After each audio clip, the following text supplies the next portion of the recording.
Hey guys, it's Bear. It's Sunday, August 7th, 2016, and this is a general life update and a transition update as well.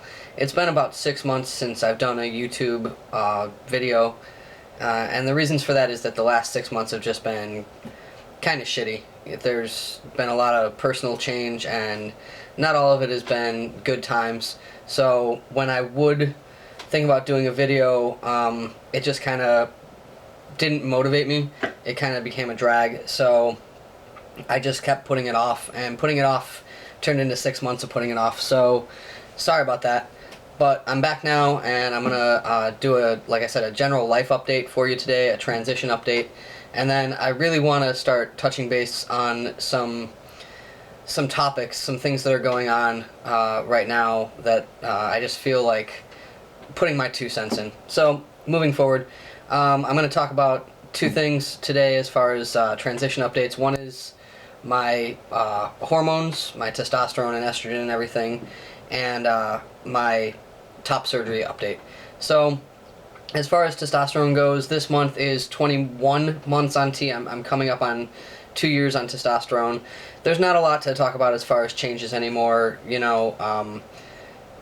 Body hair keeps, coming in. I'm really happy with my voice, muscle tone, everything like that. Coming up on 2 years, a lot of guys have a lot more facial hair than I do. I still got kind of this weak little scruff. My cheeks and jawline and stuff just aren't really wanting to come in, but it is what it is. A lot of my other changes happened really quickly, and I'm really happy with the effects that testosterone have had, so oh well, and that's just genetics or whatever the fuck, I just don't have an epic rad beard, so too bad, so sad. But the bigger deal with my whole hormone replacement therapy is the fact that testosterone is supposed to suppress your estrogen under a certain number, so it needs to be under like 25 to 50, and my testosterone out of the gate went really well. I bounced up to, between 700 and 900 where we wanted to be, and my estrogen went down, my cycle stopped, and about 6 months later, I got tested, and anybody that's following me already knows this, things were not quite right. Testosterone was where it needed to be. Masculinization will continue because of that, but my estrogen had, for unknown reasons, started to rise. And the danger there is not only will your cycle return, but also for me, I definitely could tell that there was something going on emotionally and mentally. So over the course of the next 6 months or so, my doctor and I kicked around a lot of different strategies. I saw some specialists, I got a lot of blood tests, and it came down to 2 choices. Was I going to go on progesterone, which is essentially birth control to control my cycle, which at that point was starting to come back, and or rather start estrogen blockers. Well, for me, the mental and emotional difficulties caused by the estrogen were actually bigger of a deal than the cycle returning, which is not fun either. Nobody likes getting a period, but especially when you're a male-identified person, it's a really difficult thing when your body just reminds you that you weren't born in the right body, and that you are having to go through treatment in order to be who you feel like you are. So yeah, my cycle coming back and the difficulties with that have been kind of dark. But yeah, January 1st, New Year's Day, I started estrogen blockers as opposed to doing the progesterone, and it just never really worked out. So I've had blood tests like every 6 to 8 weeks since then, and initially what happened was going on the blocker caused my body to not absorb the testosterone properly, and my testosterone bounced up into the like 1200s, where you don't want it to be because of just difficulty with your system, your overall health, your cholesterol, your blood pressure, all sorts of things can happen when your testosterone is too high, and including, vein things like fat distribution and hair loss. So if your testosterone is actually too high for too long, you'll start to lose your hair. So none of those are good things. None of those are, where we wanted to be. So we dropped my testosterone dose and kept the estrogen blocker the same. And as I went back for test after test after test, not only was my estrogen not going down, but it was actually rising. And again, there's really no reason that we've been able to find for that. For whatever reason, my ovaries are just champs and they just don't want to stop producing estrogen. So, after 6 months of that just not working out, I actually quit the blockers. They were also doing some things to me physically that I didn't like. It was causing a lot of discomfort as far as cramping and so forth, because for whatever reason, like I said, it was causing the estrogen to rise, and so it was disturbing like my internal parts, and it was causing constant pain. So I went off of the blockers in early June and changed my testosterone dose, brought it back up to near where it was initially, so that my testosterone didn't lower, and so that stayed balanced, which actually worked out really well. Everything just sort of, as far as the testosterone, kept right where it needed to be.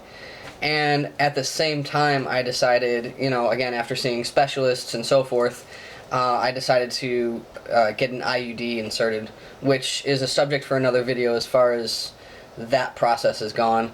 But for whatever reason, we're thinking maybe the IUD has helped with the hormones, and again, not sure why, because my last blood test 2 weeks ago came back and my estrogen had gone down from almost in the 300s, or sorry, the low 300s, down to like in the 30s. So that's been the journey as far as hormones. Right now, I'm where I need to be, and hopefully it stays that way. So, we'll see where that goes with more tests, basically. It sucks a little bit. It sucks a lot. I feel like a living science experiment sometimes, with just sort of, oh, well, let's try this and come back and, get some tests done. Oh, okay, well, that didn't work. All right, let's try this, In the meantime, I did have a surgical consult for a hysterectomy, and I decided not to pursue it for a lot of reasons, and I'll talk about that in a different video, because this one's already getting a little long. But I'm not gonna have surgery again right now. It's not the right time for a lot of reasons. So hopefully everything that I've got going on for me right now stays where it's at, because right now we're at the right balance. So stay tuned. And then the other, transition update is that I'm 14 months post-op, top surgery, and my chest looks great. My chest feels great. I love it. This was my major source of dysphoria, was my chest. Everything else about my body is what it is, and there are moments where I'll be like, oh man, these pants won't fit because of my hips, or my stupid little puberty stash is annoying and I get teased about it. And that's all like, kind of one level of dysphoria. But my chest dysphoria was beyond measure. It was just uncontrollably bad, And so, being this far post-op, I get to take my shirt off when I want to, pretty much whenever I can. I don't have a shirt on. I can go outside now and have sun exposure with some sunscreen, because you don't want your scars to get too dark, and it's great. I was on vacation last week, and basically whenever I could have my shirt off, I had my shirt off. At the gym, in the locker room, it's just like everybody else. Like, I change my clothes, I don't worry about it. So top surgery changed my life. I'm a much happier person now that I've had that done. So 14 months post-op, and everything's good. I don't treat the scars anymore. Like I said, I use sunscreen when I'm outside. Everything healed really normally. There's not any pain anymore, with the exception of my left nipple. My left nipple still has the stinging pain from like gentle touch. Firm touch actually does not hurt, but gentle touch for some reason causes a stinging pain, and the surgeon rather, really didn't have an explanation for that, and had no answer as far as will that ever go away. So it's a little bit annoying as far as intimacy goes. I don't like that one to be touched or kissed or anything like that. But I'll explain that to any kind of partners and, redirect them to the right side, because the right side feels great. I actually do have great sensation from it, and it responds to stimulus. So it actually gets hard, which you don't know if you're going to get from nipple grafts or not. So the right one is great and feels fine. The left one, not so much. And that's a matter of communication with any kind of intimate partners, and that's a subject for another video that I want to talk about, is intimacy with a trans partner. So that's my life update and my transition update as far as, just about 2 years into my transition, if you count coming out. I came out around this time 2 years ago. So it's a really exciting time to be 2 years into your transition. I'm still relatively young in the process of transitioning. There's still moments where being trans affects me in a way that I didn't expect. And there's still things that I think I need to get used to.